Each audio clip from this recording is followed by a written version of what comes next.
Assalamualaikum warahmatullahi wabarakatuh. Kembali lagi di channel Kisah Warganet. Di video kali ini, saya akan menceritakan sebuah cerita yang saya dapatkan dari akun Twitternya Payung Hitam. Cerita ini berjudul Jalan Pulang. Tak usah lama-lama, kita ke ceritanya. Entah karena kesalahan teknis atau dunia lain yang lagi menyalahi kita. Kejadiannya belum lama di tahun ini.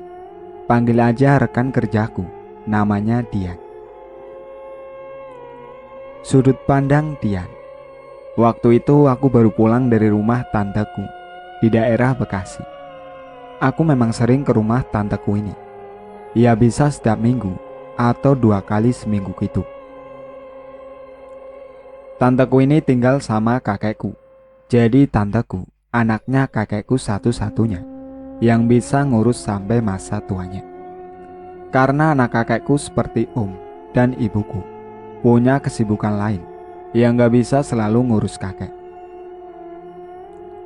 Kejadian ini aku ingat-ingat sekitar bulan November 2020. Rumahku ini juga gak jauh dari rumah tanteku. Ya masuknya Jakarta Timur sih, tapi perbatasan Bekasi. Aku berkunjung ke rumah kakekku kira-kira sampai habis maghrib, dari siang jam 2. Waktu itu tanteku nawarin buat nginep, karena emang kadang aku nginep di rumahnya. Tapi aku besok harus kerja pagi, jadi habis maghrib atau sekitar jam 7 malam, aku izin pulang. Di situ diperbolehkanlah pulang aku sama tanteku.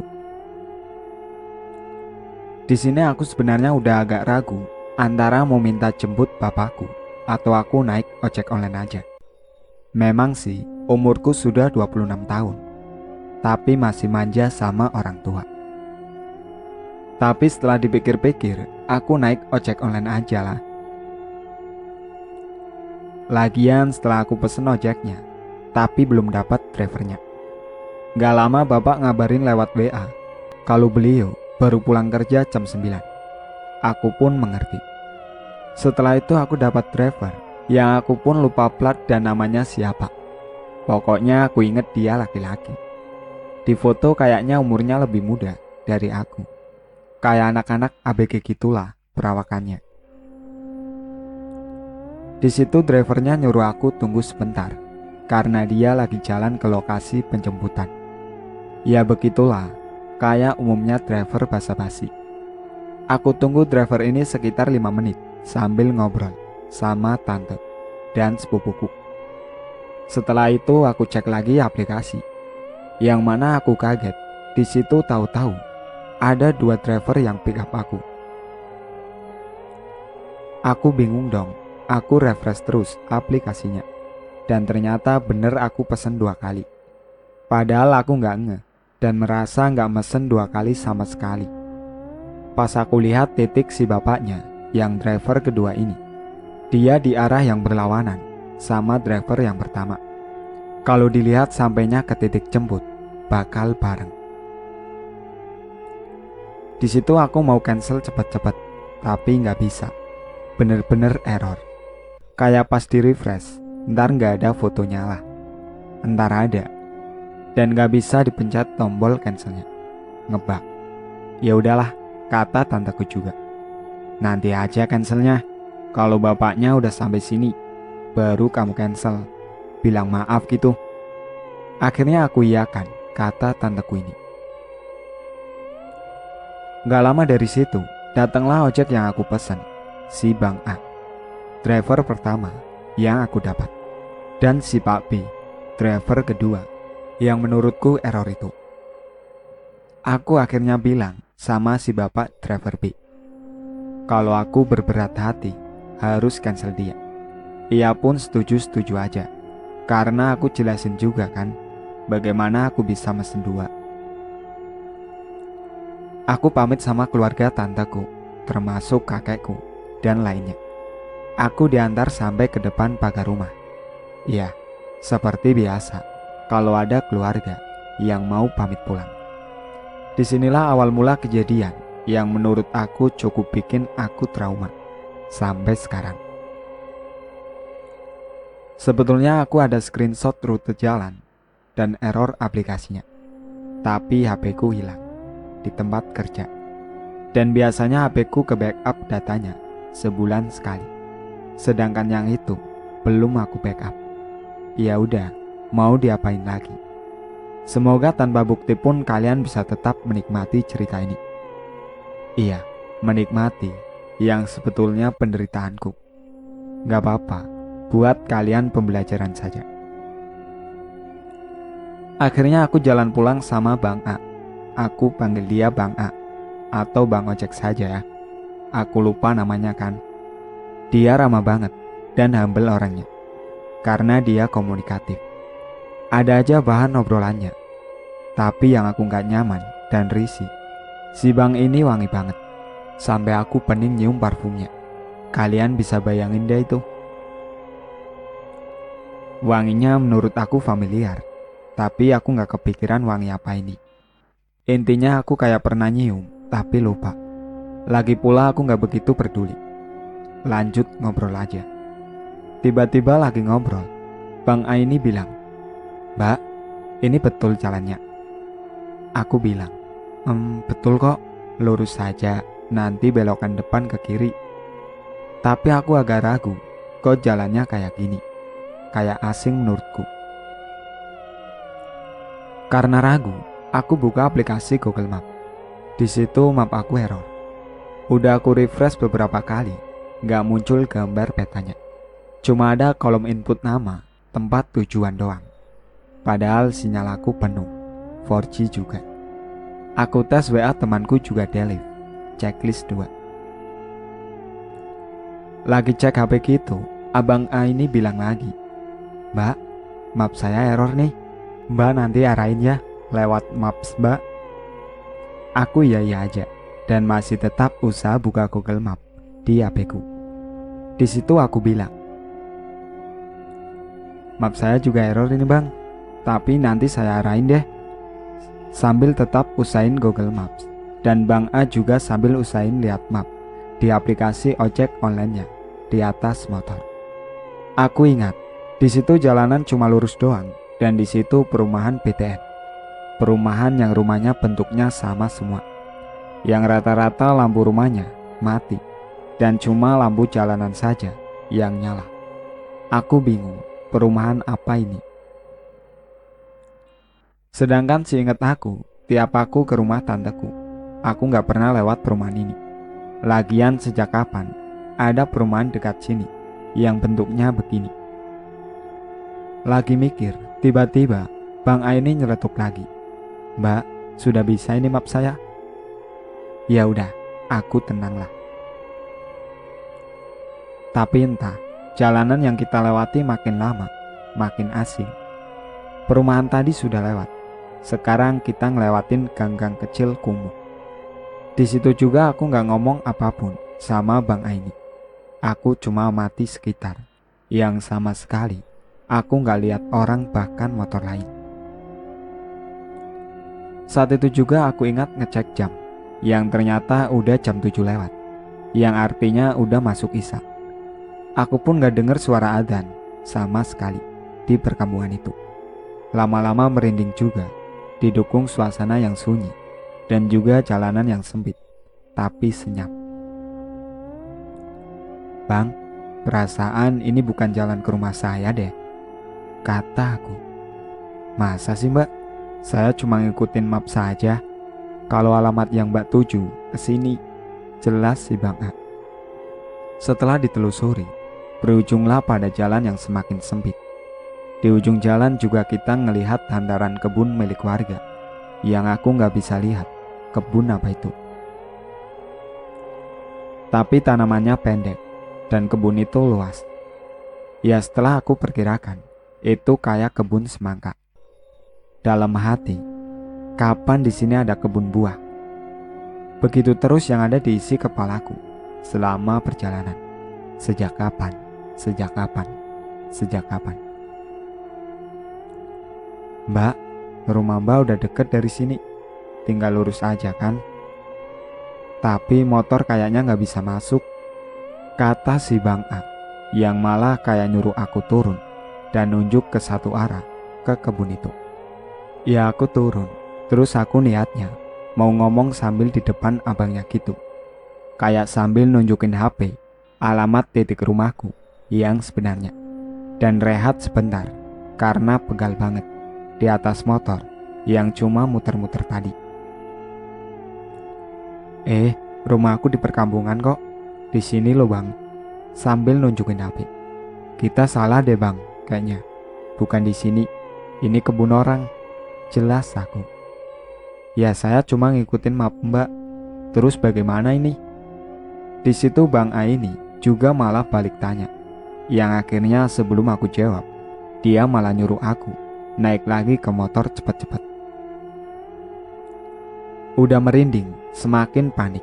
Gara-gara abangnya nyuruh aku buru-buru naik. Di situ dia langsung puter motornya dan tancap gas ke jalan utama yang sebelumnya kita masuk ke perumahan dan jalanan sempit tadi. Bang, ada apa sih? Tanya aku. Yang gak dijawab sama abang Aini.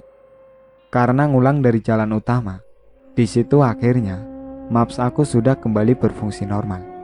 Di situ juga aku mulai curiga sama bang Aini karena wangi parfumnya yang gak umum.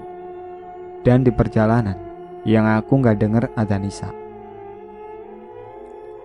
Perjalanan aku tempuh berasa lama banget, yang akhirnya sampai kita istirahat loh di warung. Mbak, istirahat dulu ya, saya bingung kok gak sampai-sampai, kata bang Aini. Aku awalnya agak ragu, tapi ikut aja. Di situ kita mampir di warung, tapi gak beli apa-apa. Abang ini tuh kayaknya sakit. Dia dari tadi juga udah ada gejala kayak orang mau muntah. Aku juga ngerasa kayaknya itu warung cuma buka aja, tapi gak ada yang jaga. Menepi di warung ini, abang ini hilang di balik trotoar dan warung itu, dan balik lagi ke motor. Langsung kutanya, sakit kah bang? Kalau enggak aku pesen ojek lagi aja, jangan dipaksakan bang. Abangnya terus bilang, enggak mbak, saya masuk angin doang kayaknya. Sambil mukanya agak pucat dan kelihatan keringatnya mengalir di wajahnya. Kita lanjut jalan lagi. Perjalanan dari Bekasi ke Jakarta Timur, berasa perjalanan Jakarta-Bandung. Setelah perjalanan dilanjutkan, aku di situ udah mau nangis aja rasanya. Karena bisa diperkirakan, kita udah jalan 1 jam lebih di suasana yang asing, kayak tersesat. Di situ juga aku mulai hilang sinyal lagi, dan jam sudah menunjukkan jam 8:30 malam. Pengalaman ini rasanya kayak mimpi. Terhitung 2 atau 3 kali abangnya menepi untuk muntah-muntah. Akhirnya singkat cerita, setelah kita ketemu suatu pusat perbelanjaan kecil, semacam Carrefour gitu. Di situ akhirnya aku lega, yang tandanya aku sebentar lagi sampai rumah. Gak lama dari pusat perbelanjaan itu, aku juga lewatin pasar yang malam itu rame banget. Padahal seharusnya gak pernah serame ini. Aku pikir-pikir juga, ada perayaan apa besok? Biasanya pasar bakal buka sampai malam sih pas ada perayaan. Tapi gak ada perayaan apapun. Pasar tradisional di Jakarta gak ada yang buka malam. Kalaupun ada, ya pasti pasar malam yang dibuka dadakan dan sementara. Ini enggak, pasar yang ada gedungnya. Ngeri kan maksudku? Di situ pun yang perasaanku udah mau sampai, ada lagi kendala karena tahu-tahu hujan yang enggak gerimis dulu. Jadi langsung blas hujan deras. Aku menepi akhirnya sama bang ojek itu, pakai jas hujan dan lanjut jalan. Sempat kebingungan, bang ojeknya juga bilang, suwe aku malam ini, sambil dia starter motornya. Keadaan jalanan yang sunyi, gak ada pengendara lain, cuma terang lampu jalanan yang menemani kami di perjalanan. Aku sambil mendekap HP-ku di balik jas hujan. Jas ini modelnya kelelawar begitu, jadi bisa 1 jas hujan berdua sama abangnya. Berharap gak basah bajuku sambil aku berdoa sebisaku, karena aku nggak hafal ayat kursi. Mulailah di situ, aku dengar satu persatu pengendara lain yang lewat. Karena aku masih ngumpet di dalam jas hujan, jadi nggak kelihatan suasana luar. Barulah aku buka jas hujannya. Aku lihat mobil, motor, sepeda, gerobak-gerobak jualan. Bahkan lewat pom bensin, yang juga di pom itu antri beberapa orang yang mau isi bensin. Dan udah nggak ada air hujan turun lagi. Benar-benar kering di jalanan itu. Seperti orang gila, kami berdua tiba-tiba memasuki jalanan yang kering dengan motor basah kuyup, celana, dan sepatuku pun kayaknya bisa diperas, tapi untuk atasanku aman. Di lampu merah aku perhatikan sambil tanya ke bang ojeknya, "Tadi hujan di daerah mana ya? Kok kita doang yang basah ya bang?" Sambil ngeledek begitu, biar gak tegang banget. Wah, saya juga gak nges sih mbak, deres banget, gak kelihatan kiri kanan. Jelas bang ojeknya. Singkat cerita, sampailah kami di rumahku. Mulai dari masuk gapura rumahku dan memasuki lingkungan rumahku. Perasaanku udah lumayan enak. Aku ngerasa angin hangat dari aspal yang kena matahari sejak siang dan sore. Ditambah jalanan yang agak berpasir. Pasirnya terasa hangat walau aku di atas motor. Akhirnya kami sampai di rumahku. Di situ aku balikin helm bang Gojek ini sambil aku tanya, yang menurut aku serem-serem goblok sih. "Bang, jujur ya, abang ini manusia kan?" tanya aku. "Ya Allah mbak, iyalah saya manusia," jelasnya sambil ketawa. Habis bisa-bisanya tuh Maps ngarah ke kebun kosong. "Memang tadi kenapa bang? Kok nyuruh saya naik cepet-cepet? Kan abang sendiri yang nyuruh saya turun," tanya aku yang tadi belum sempat dijawab abangnya. Duh, saya masih merinding ingetnya. Tadi saya di sana lihat rumah kecil, cat warna kuning, yang saya pikir itu rumah mbaknya di tengah kebun. Tapi gak lama saya lihat, ada laki-laki keluar dari rumah itu, telanjang dada, kurus banget. Tapi pas ngadep saya, gak ada mukanya mbak. Jelas si bang Aini. Aku cuma bisa menelan ludah, membayangkan apa yang dilihat abangnya. Tapi setelah diingat-ingat, aku di situ gak ngelihat rumah sama sekali. Cuma antaran kebun kosong yang lega. Lalu bang Aini bilang lagi, "Mbak juga awalnya saya pikir bukan orang. Lagian titik anternya di rumah itu," jelasnya.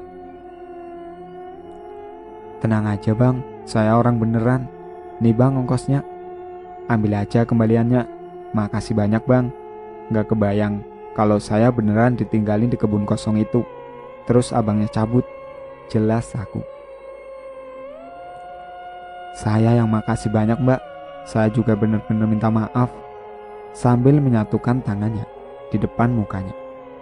Tanda terima kasih yang teramat sangat. Karena aku kasih uang 70.000 yang harusnya tarif di aplikasi cuma 16.000. Belum masuk ke rumah, aku masih lepas sepatu di teras. Aku letakkan HP di meja teras. Kemudian ramai sekali notif yang aku terima. Ada WhatsApp, DM, miss call. Bahkan sampai DM TikTok pun ramai.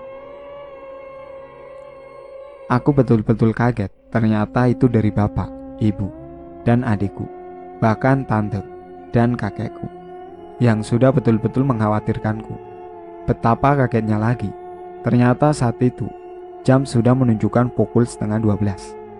Astaga, habis aku ini sama bapak. Cepat-cepat aku masuk ke dalam rumah. "Assalamualaikum bu," kata aku. Aku disambut sama adikku yang kemudian bilang, "Waalaikumsalam. Mbak diteleponin gak ngangkat. Bapak udah marah-marah tadi." "Gak ada telepon masuk. Mbak tadi nyasar di jalan sama ojek." "Ibu mana?" jelas aku. "Sudah tidur. Mbak kemalaman. kata adikku yang kemudian ninggalin aku ke kamarnya.